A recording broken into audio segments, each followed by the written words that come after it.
So you want to move to Seattle? Are you sure? Listen, I love living here in Seattle. My family relocated years ago, and this area to me is incredible. I love the mountains, the incredible sports culture. There is so much to do and incredible food, not to mention some of the coolest homes in the country. And as a real estate broker, obviously, I love that. But I got to tell you, it's not all sunshine, rainbows, and unicorns. There are some definite downsides to living in the greater Seattle area. So if you're interested in learning about that, we're getting into it right now.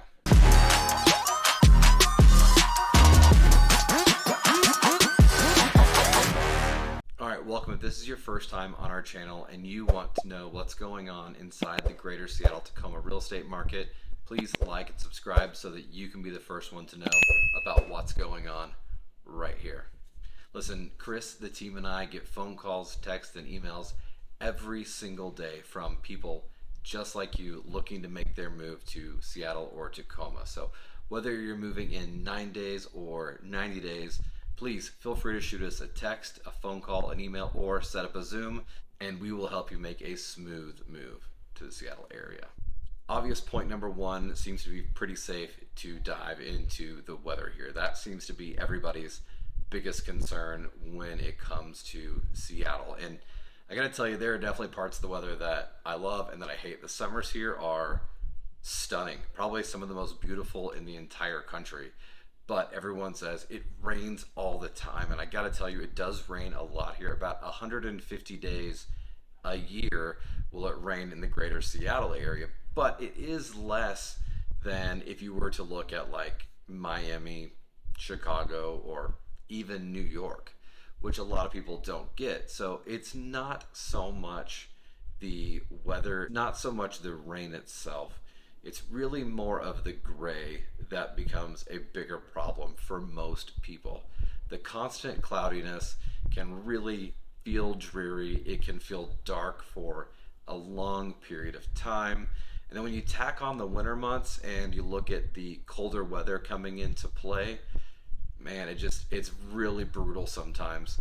As far as snow goes, we only get about 6 inches of snow a year, which is not too bad. But compared to the Midwest where I'm from, people here do not know how to operate in it at all. And frankly, we'd probably be a lot safer if just everything shut down when it snowed. Summers are kind of mild, and for some people, this is a huge negative, actually. They would prefer to have the warmer summers for more swimming, more time at the beach, things like that. This year we did have 13 days that crested 90 degrees, and that was actually a record. Taking into account weather, the next thing is probably going to be seasonal depression.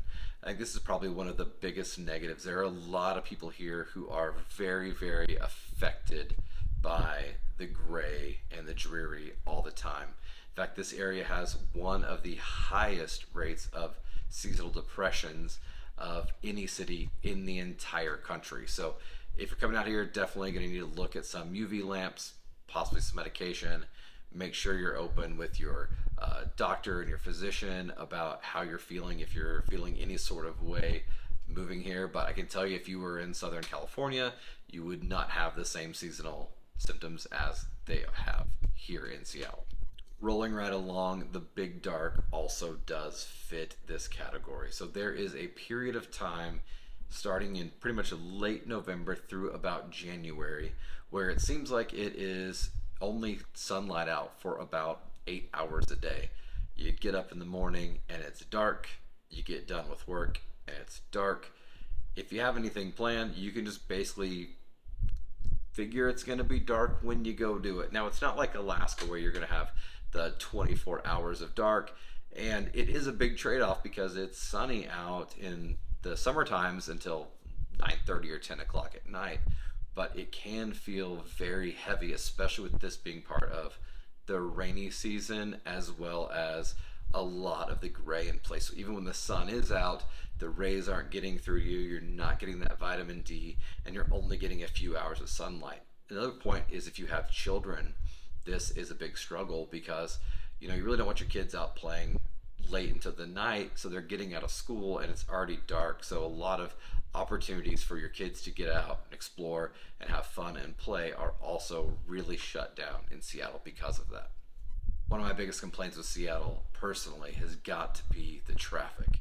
It's not just the flow is bad, it's that no roads are really set up properly to handle the amount of cars coming in and out. Not to mention, Seattle drivers really do enjoy driving at about the slowest pace possible. A lot of these streets here in the city have parking on both sides of the road, and it makes it very hard for even one car to get down the street. If you look at the interstates, I-5 and I-405 are complete congestion, what seems like 24/7, unless you're there late at night. Seattle is basically an hour away from Seattle, and it is a huge pain to have to base your days around where you're going to be driving in the city. You got to plan things out for hours. I've never lived anywhere where there was such a dramatic time frame that you would spend on the road. If you're heading into Seattle, you could be easily stuck on 167, I-5, I-405. Any of those highways are just going to be bumper to bumper. It's going to be slow, and it gets, frankly, just really frustrating. And all cities do have traffic, but I think that ours is actually worse than most.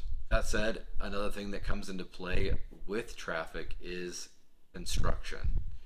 Not only is there construction everywhere in the city, in fact, Seattle has won the award for having the most cranes in a single city for a period of 3 years, which really does start affecting the beauty of the city, the opportunities that you have to take advantage of attractions and parks and different things along those lines.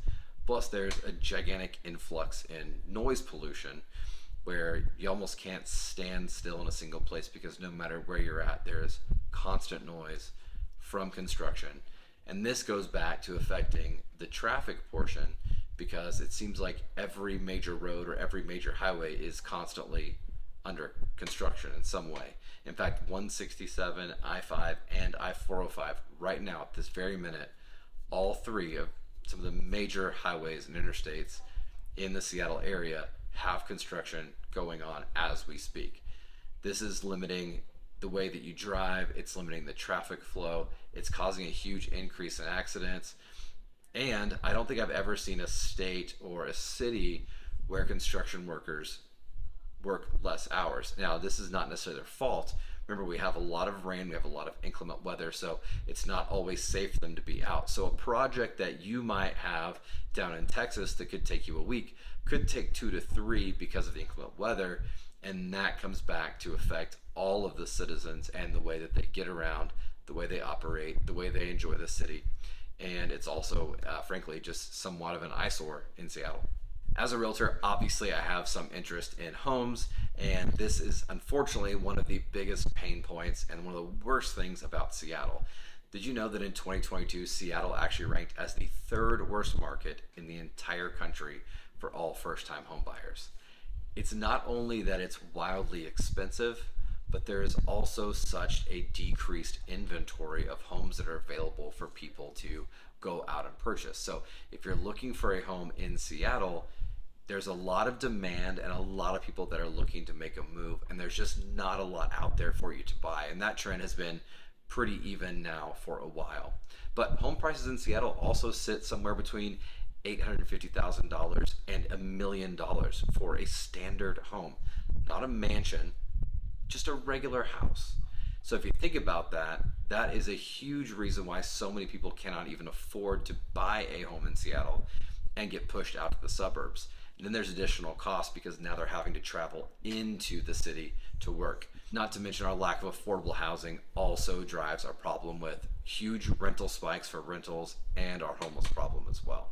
I will say, if finding a decent home for a reasonable amount of money is something that you and your family are interested in, there are a lot of suburbs, especially if you head down south, that are considerably more affordable than buying in the greater Seattle area, Bellevue, Redmond, Kirkland, or any of those areas. So you can still get to the city quickly, but you're not spending as much money. While housing is expensive, it's not the only thing that is expensive. While people might be spending 40 to 50% of their total income on housing, I can tell you that a lot of it is getting eaten up by pretty much everything else, because Seattle is one of the most expensive places to live in the entire country. And the recent inflation increase in 2023 has not made it any easier. It seems like people are struggling more and more, not only to make ends meet, but to pay for their basic necessities like groceries, fixing their car, getting gas, paying for childcare, when even just 2 years ago they really weren't. And we have seen a uptick in far as the increase in minimum wage in Seattle, but a lot of other jobs aren't pushing just because of the minimum wage increase. However, we are seeing a large raise in the price of groceries, in the price of fast food, in sitting down to eat. Just a year ago, my wife and I could go out and eat for about $150 at a really nice restaurant. And now, if we want to go out, eat, have drinks, like really live it up, I guarantee you we're spending at least $250. And for most of us, that is not a reasonable expectation. And that drive of that cost is pushing a lot more of us to stay home and consume entertainment from the house or do more free things like taking hikes, which I'm absolutely not opposed of. But if you're looking to move to Seattle, I would definitely take into account how expensive it is going to be for you to live in this city. If you're in the city, something that's going to come up a lot as one of those expenses is going to be parking. So parking has become absolutely wild in Seattle. Last season, parking for the Seahawks game at the actual parking garage was $90. Parking for a Mariners game was $40.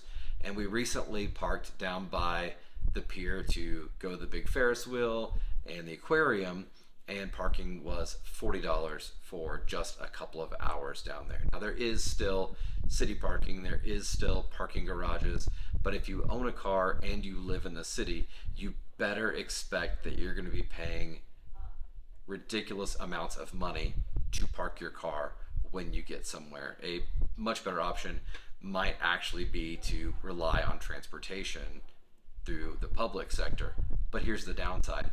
There's so much to do outside of Seattle. It's really hard to not have a car unless, of course, you're never going to leave the city itself. The new light rail getting built and put in place in the future, I think, will handle a lot of that struggle and a lot of that problem. But right now, parking is just something that is absolutely absurd. And frankly, you should make it a line item on your budget if you're moving to Seattle, that you're going to be paying X amount a month for parking.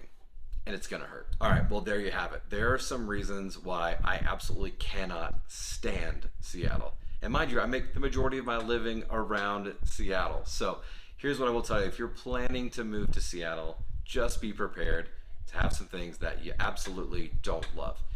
If you're looking for things like more cost efficient and a little bit more affordable housing, I would say head south down to the Tacoma area. Look at options there. Look at options more east, possibly further up north if cost is something that is a huge problem for you. And the other things, I just want you to be prepared. So that's my personal list. I'm sure there are a lot of people who are local that could chip in there and give you their 2 cents. But hey, listen, I hope that some of this will help you in the future as you navigate your life coming to the greater Seattle area. Like I said, we get phone calls, text, email from people just like you every single day who are looking to move to the greater Seattle, Tacoma area.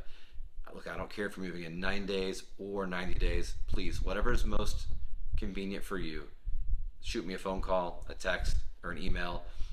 Let's meet up in person on Zoom, whatever works for you, so we can help you make that smooth move to Seattle and Tacoma.